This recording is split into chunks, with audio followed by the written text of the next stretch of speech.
Hello and welcome back to KXAN Plus. I'm your host, Esmeralda Zamora, and today we have our Simple Health show with our Simple Health expert, Jose Torres. Jose, today is going to be a very fun conversation, and we have some guests here live in the studio. What can you tell us about what we're going to hear today? Oh, well, first let me ask you, have you ever been on a canoe or maybe kayaking? Nope, I've been on a paddleboard. Okay. Similar. Well, imagine doing a paddleboarding sitting down for 60 hours straight. Can you imagine yourself doing that? I cannot imagine myself doing that, but I've heard somebody has, or some people in here have, and it seems like a lot of chaos going on in one tiny boat. Right. Today we're talking to two fellas who took part of the annual Texas Water Safari. This is done every year for so many decades out in San Marcos. It starts at the San Marcos River in San Marcos, and it goes 260 miles down to the Texas coast. This year was a little different. We'll get into that a little bit later. But this topic is about a healthy mindset, doing hard things, surrendering when it comes to those hard things, because you know that there's going to be a light at the end of the tunnel. And all right, let's just get straight to it. We have Billy and we have Michael. Michael and Billy, thank you so much for joining us. Let's get straight to it. What made you do this race that involves nonstop physical activity? I mean, I guess I'll kick this off. So what had happened was I was up, I did, Ironman has a 70.3 in Waco in October every year. And so I ran the 70.3 in Waco. And while I was there, I met this gentleman whose name is Dave, and he runs a regenerative agriculture farm up in Moody, Texas, outside of Temple. And we connected because we were both from Connecticut. We had a conversation. We became friends. And we stay in touch. A month after I went to Waco, I went to go for a full distance Ironman in Florida. And so when I completed the race, within a couple of days of completing it, Dave must have saw something in me. He saw that I had some sort of special gene where this guy likes to do crazy stuff. And he just shot me a message. He says, "You have to do this. It'll change your life." And it was and he showed me what the Texas Water Safari was. And I went on the website and I was like, "This looks sick." And then I was like, but this wasn't something I wanted to do alone because I'm a water guy. I can swim, love swimming, but like canoeing is something very foreign to me. And so I sent a message to the one guy I know who would do it with me.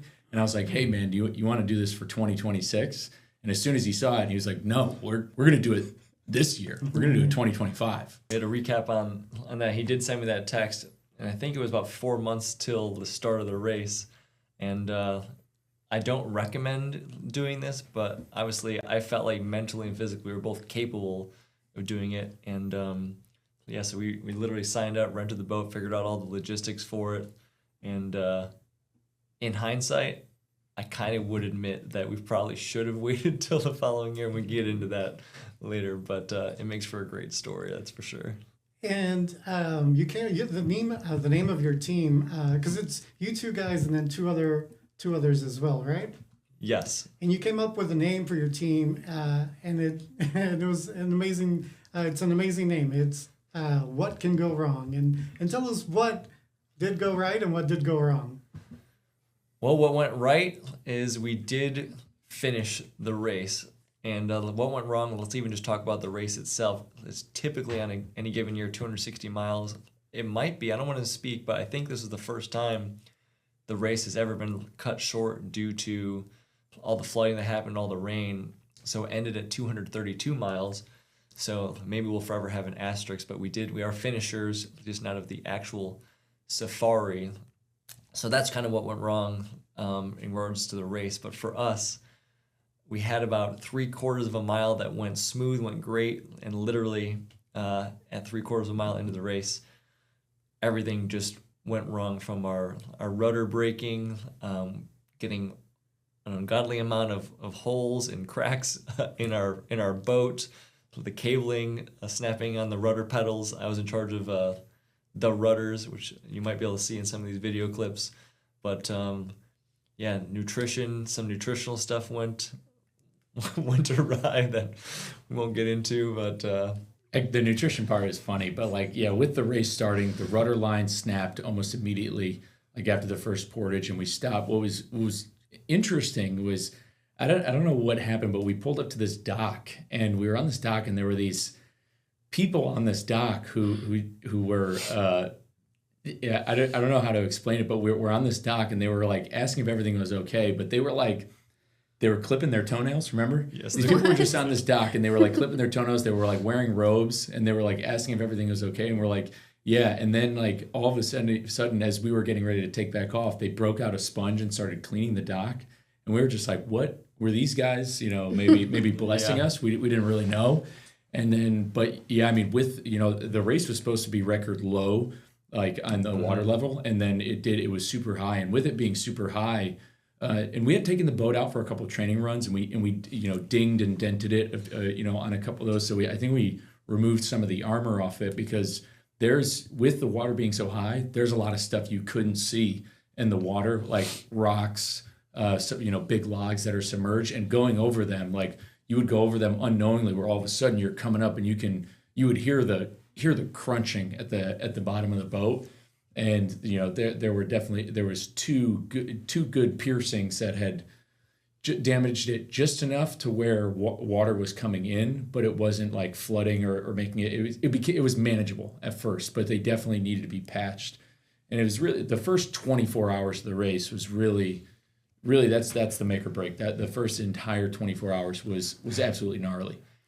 And when you get prepared to start this race, what are some of the things that you plan to take with you? This is a small boat, and I know not everything fits on the boat. So what did you need to have with you at the time of the race? We may not be a best example of what you should and shouldn't bring, because many experts on this are minimalist, whereas we are not. For instance, in a lot of the video you might see here is like we have backrest. And going into this, I was telling myself, if I'm going to be in a boat for this long, comfort is key. And I kind of got laughed at by some of my squad mates, because we were fearful that we're going to be judged. Because yes, like I don't really think there were too many. There might have been a handful of other teams that had backrest, and mind you, there was close to 150 teams. You could probably count on one hand the number of teams that had a backrest. But we had a car battery in there to power our 2 lights, and that battery is not light.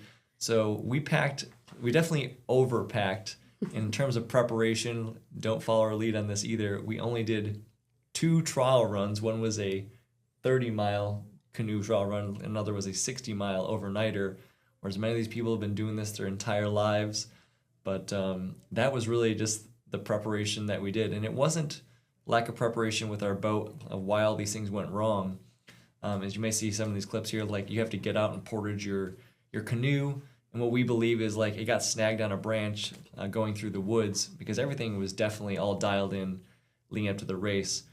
But you could not plan for how fast these rapids were going that day, because what we had practiced for was a record low, and it was much, much slower. But it was a blessing and a curse at the same time how fast it was. Yeah, and just to give some added context here, leading up to this the safari race back in June, like you mentioned, Billy, we were big on drought, and like you said, the river was expected to be really low, and so we had some recent rains, and then that caused the river to gain some more water, and this was a month before the flood that happened throughout Kerrville in that area.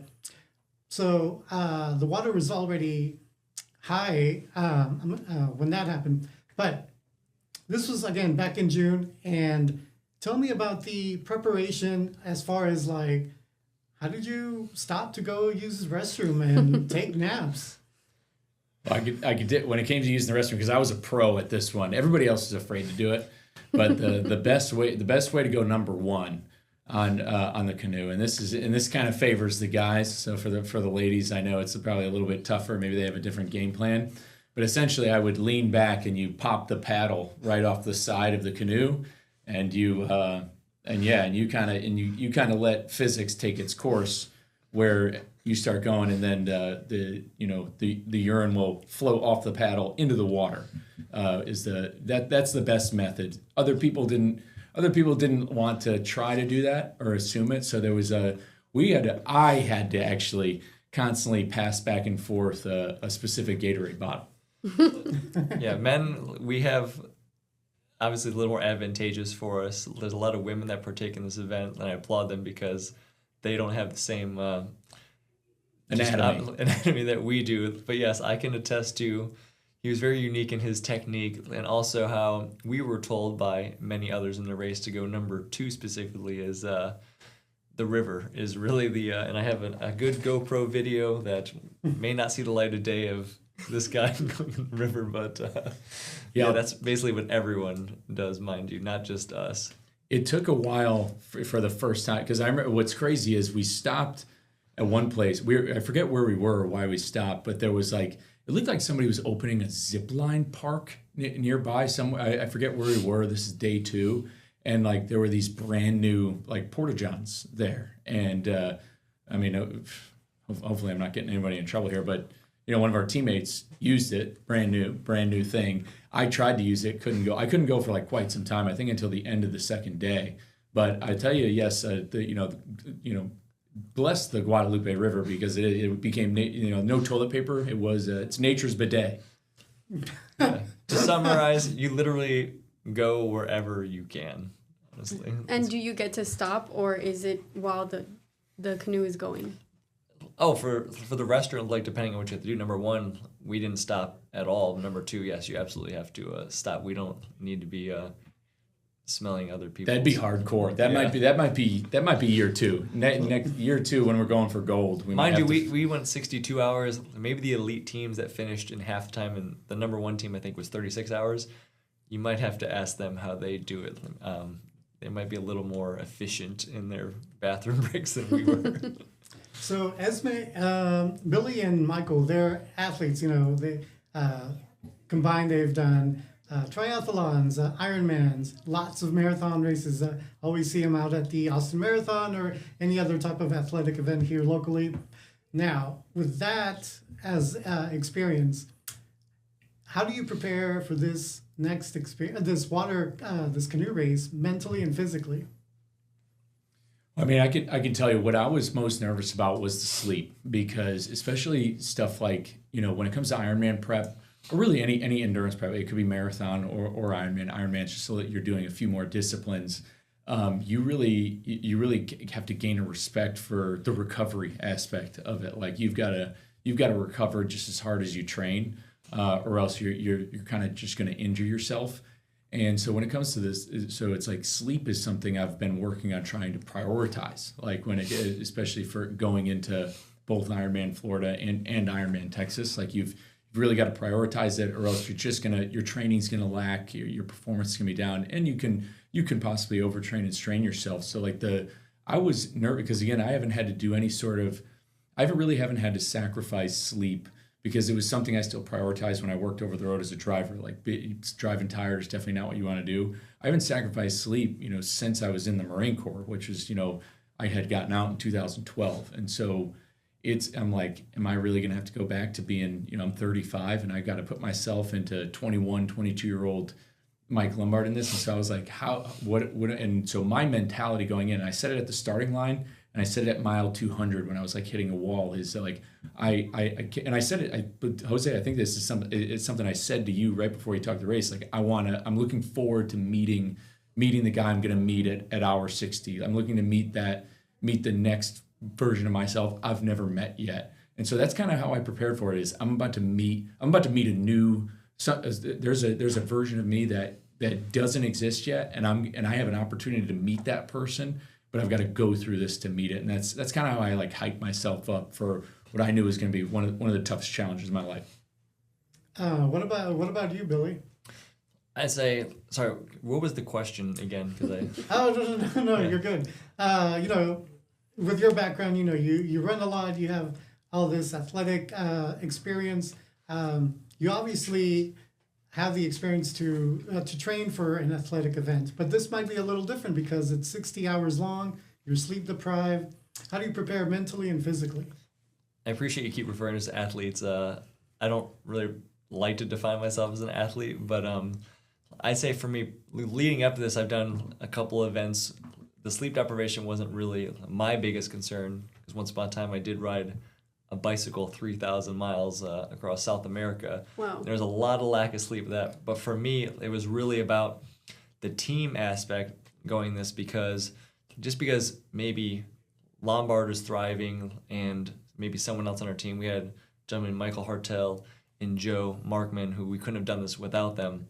It really comes down to like you're only as good as your weakest link. And for us, Joe and Michael Hartel, they're both, say, entrepreneurs. So an important thing for me was knowing that we had other like-minded problem solvers, people that can adapt and overcome when something happens. We get, when the river punches us in the mouth, which we got punched in the mouth a lot of times out there, knowing that we just went throw in the towel. So for me, it was just like having the people around us that had the calloused minds of going through hardships in their lives, whether it was chosen or it was not so chosen, because out there, it doesn't matter how physically prepared you are, you have to be able to just roll with the punches. And that's what I was glad to have the team that I had around me, because those dudes can take a lot of punches like we did. There's 4 of you in this team, and you learn, you're in a really close space, and you're in a canoe. What did you learn about each other throughout this experience? Man, that's the most amazing part about this experience, and I shared it on, talking to some friends, afterwards who were asking me about it, was what made it so unique and so different was the team. Like, it's, if you DNF an Ironman or a marathon, like there's only one person to blame. Like you've got, it's between you and the mirror. When it comes to those things, unless obviously somebody was to crash into you, maybe there's other preventable things besides the point. But this was a team endeavor. We weren't doing it alone. And, again, Billy and I have known each other for quite some time, but Joe and Mike Hartel, they were essentially 2 strangers. I had never met them, but even like within the first training run, with Mike and Joe, it's like I knew right off the bat after jiving with them, I was like, okay, we've got this. But really, and then just going full bore into that race, to navigate something like that as a team is incredibly difficult. I mean, you look at how it transcends into life, like when it comes to your job, or even if you're doing a group project. Like go back to like the group projects you had to do maybe in college or undergrad. There's normally one person carrying the weight.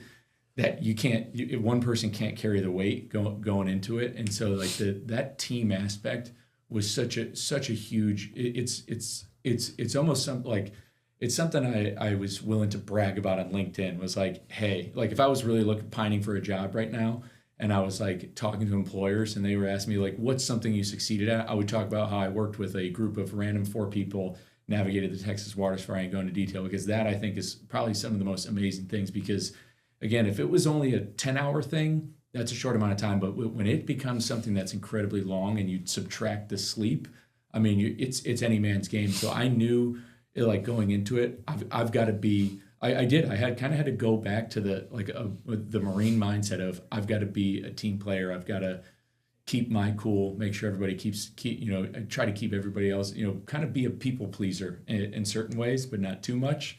But man, it's the most incredible part. I was out there at the start of the race, and I was there with our Nabil Ramanda, because he was out there doing a story on this. And as I was getting video, I was really surprised that there are actually like families out there. There's the mom, dad, and the kids. I was really surprised and also pretty great. I mean, I had this like grateful feeling like, oh, this is like really a family thing as well. It's not just an athletic event. Yeah, it's pretty incredible that these families choose to do this. A lot of them, this is just their way of life. It's kind of like been a generational kind of thing. These kids grow up seeing their mom or dad do this race, and they cannot wait to get in the saddle and partake. And I looked it up. It's actually 13 years old is the minimum requirement. If you're under 18, you have to be with an adult, obviously. But I applaud them just because, go back to your question about the bonding, Jose. It's like, ask anyone out there, like, have you ever been on a 62-hour road trip? I personally wouldn't even go with some of my own family members. I know my wife would probably divorce me if she was trapped in a car with me for 62 hours. You learn a lot about your family, your friends, and the 62-hour road trip, I mean, like, you kind of just bond over a sense, like, I would go in a foxhole with these guys any day of the week, just because you learn so much and you overcome so much that, I mean, imagine just picking up a stranger on the side of the road and being trapped for 62 hours. You're going to learn a whole lot about that person. Hearing like Mike Hartel, I can't give the guy enough credit because of like, he's built a business locally here in Austin, Cabinet IQ, and I got the full rundown of what this guy did, how he was able to succeed, and he's one of the fastest growing franchise, like his company has become one of the fastest growing franchises in the country, and like learning about, and how he sets up these, like he was going into detail about how he sets these franchise owners up, how he has an entire like his learning development course for guys who are going into Cabinet IQ, and how he was telling these success stories of guys who got out of they were able to increase their income, like how it's helped their families, and like what I would like getting to know Mike Hartel at that level, like it would have taken us probably a year of being friends before we'd have conversations like that. And so like learning so much about him, learning so much about Joe, and not only that, I'm the only one who is on that boat without, who doesn't have kids. And so like learning about so it's an inspiration to me to work with a team of guys who are fathers providing for their family, like hearing their entire stories. It's and like that alone, just hearing them out and all those different conversations, laughing with them is probably it's such an inspiration that it's tough to put into words. And then seeing it as a family affair, as you were saying, like that river community, like when we were down in Seadrift, like that is a special community here in Texas. Well, and there's people who travel in for that race, but that river community, those people is like something, and it's no wonder why people go back to that race year after the year, whether they're accruing it or they're participating in it. It's can only be described as magical. Now you need fuel to get you going throughout these exhausting days out in the river. How did that work out for you guys? This is the funny part, because this had me laughing the whole time when several guys in the boat were getting furious. So I want to touch up on, like, as you know, Jose, nutrition is of utmost importance, even outside of an athletic event like this canoe race. But you have a race like this that's a multi-day event, and you're, expending an obnoxious amount of calories and sodium and carbs. So a lot of us have kind of a background and dialed in our nutrition, and we have every team. You're required to like have a crew, and so our crew, definitely shout out to them. We couldn't have finished the race without our crew. But the thing is, when you have 4 people, there's a whole nother layer of complexity to this. So like some of us were getting the nutrition of another racer, another seat. I would say halfway through we finally got things dialed in. But to the last question though too, like just so y'all know, we had 4 people on our team. There's people out there that they're doing a solo, and you can go upwards to 6 people, which one of the top, I think, 3 finishers had 6 people.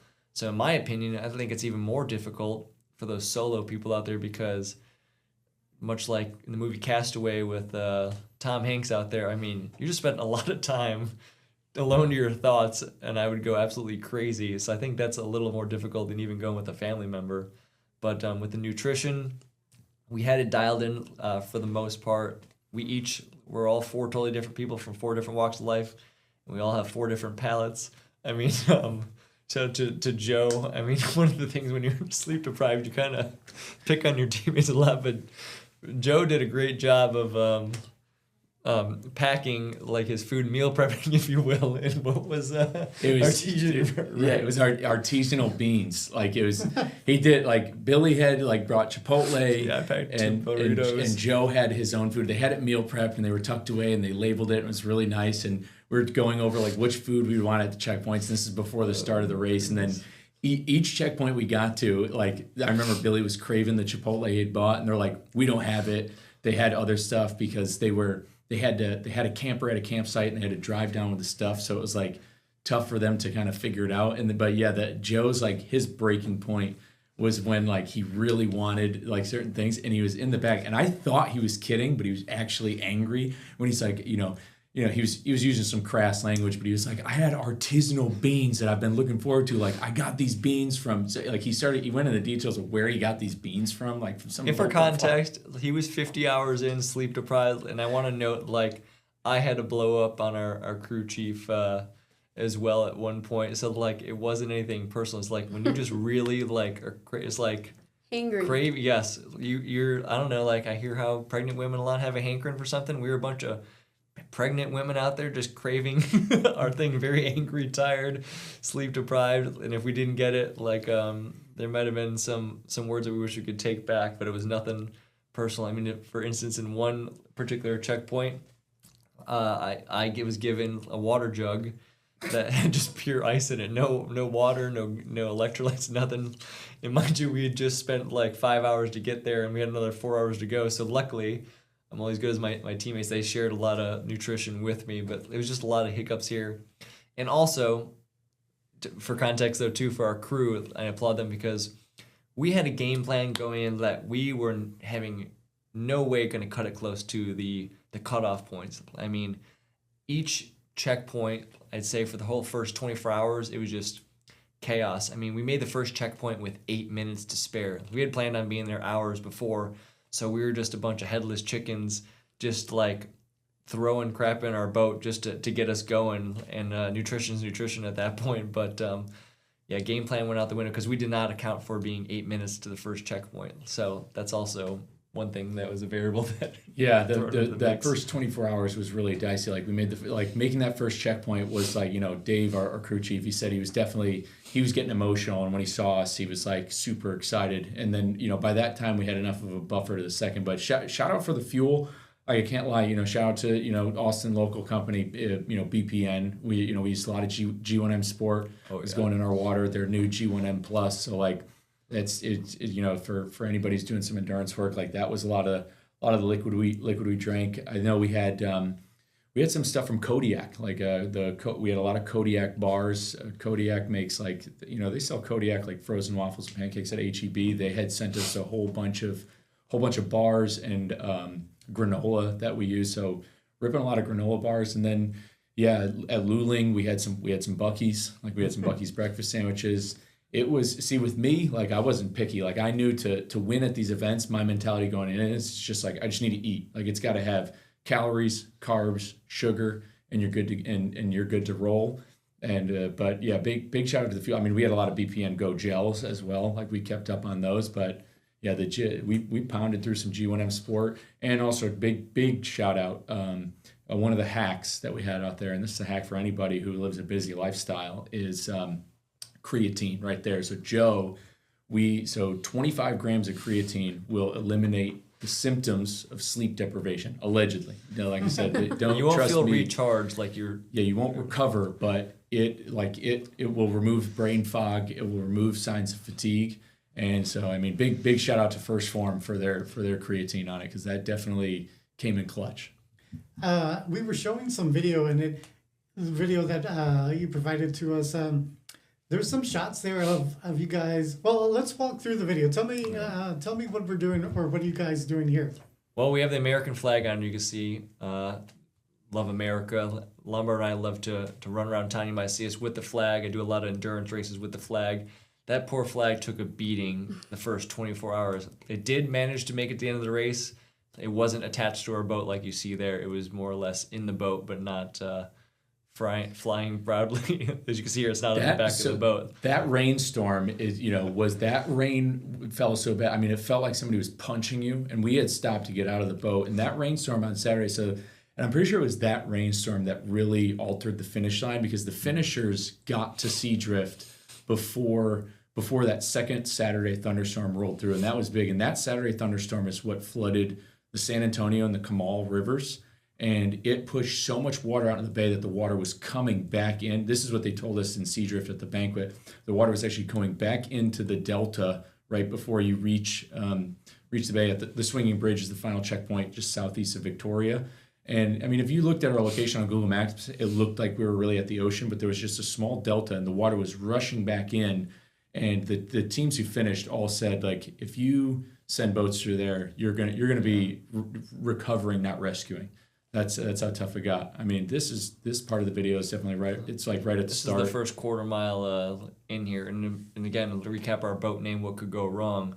I mean, either Mother Nature was throwing things left and right at us. It was a blessing and a curse. It was a double-edged sword because it made for faster currents, so people are having faster times. But the first, like 40 some odd miles, it's just all switchbacks. And when you have, I won't even call us amateurs, like novices, like us noobs, if you will, we're basically playing bumper boats out there. I mean, we're just like, the analogy I used in the boat is like, I feel like we're in a Plinko machine. If you ever watched Price Right? Someone just drops the Plinko and you're just getting bing, bang, bonged all the way down the river, and that was us. So like, we didn't account for having faster currents in the first 40 miles, but it really helped us, propel us, after that, that's for sure. So in a lot of these events, endurance events, like marathons, and you're out there cheering people on, and sometimes that inspires people to do it the following year. So for those who are watching this story and they are motivated to do it, what's your advice to them now that you've gone through this experience? The start is what stops most people. So I'd advise you, whether it's a race, whether it's a weight loss journey, wherever it is, just sign up for it. And you don't have to have a plan. Most people just think like you have to have this grand plan to lose weight or do a race, which it certainly helps. But the plan doesn't mean anything if you don't ever start, if you never signed up for the race, or if you ever intend to lose weight and you're not going to do it now or tomorrow. So my advice would be to just start. Don't let the start be what stops you. I've told, when it comes to this race, everybody who's asked me about it, the first words I tell them is put it on your list. Like everybody I know, I just say, put it on your list. Like put if there's things you want to do, like, some people want to go to Hawaii one day, or some people want to travel here. I tell them, like, you should put the Texas Water Safari on your list, whether you canoe or not. It has nothing to do with liking canoeing or anything like that. Like, but the absolute adventure of what it is and the beauty of what it is, and I think the challenge of what it does to your body and mind it was everybody I've told, every single person I've talked to, I said, I walked out of that river a different man than I walked into it, without a doubt. With just a new understanding of what I can accomplish in life. And so if somebody's going to go into this, again, when you sign up, when you that idea, that old phrase, when you burn the ships, like once you've signed up and you've committed, fiscally into something, because backing out, then it's just like, well, you back out, you just lost yourself X amount of dollars. And it's like, so if you want to eat that, then I guess if you're comfortable, burning money, you can do that. But when you just sign up for it and hold yourself accountable and want to prove yourself right on something, that's the key. Like I can't tell you, like, again, put it on your list. If you are looking to make a change in anything, whether you've done a marathon or an Ironman, it doesn't matter if you've even done a 5K or not. When you look at who does that race, it's every walk of life. It is people of all ages. They had at the end, at the banquet, there's a guy there who's done it, 40 times? He's done the race. He's done it almost since its inception. There's young kids. There's people of all different shapes and sizes doing it. So you don't need to be anybody but yourself to do it. And it's just a matter of how far you're willing to go to test it. So, it's just what I can tell you is if you're watching this, you can absolutely do it. I love this. I love your message, and thank you so much for joining us today. One last question, final message that you would like to share with the people here watching. Should go first. Yeah, I guess I'm trying to think, like, final bit of, what are you looking for? A little bit of motivation, a little bit of... Sure, yeah. I can go. Yeah, Bill, you kick it off. So I just recently heard a podcast. It was a great analogy. Think about drilling a well, if you will. And we've all in this room drilled our wells in life at different depths. So for instance, once upon a time, an 18-mile race that 3 years ago that I did started off this whole journey, if you will. That was the hardest thing I had ever done. My well wasn't drilled that deep. Now, I just ran almost 18 miles on July 4th with this guy with a flag in a weighted vest, and I woke up the next day and went for another run. So what I would tell you is it's very contagious, it's addictive.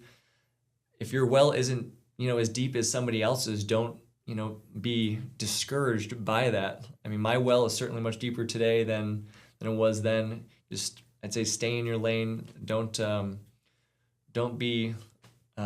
Is what I'm trying to say is don't be discouraged by others' feats. And I think we're all much more capable than we believe.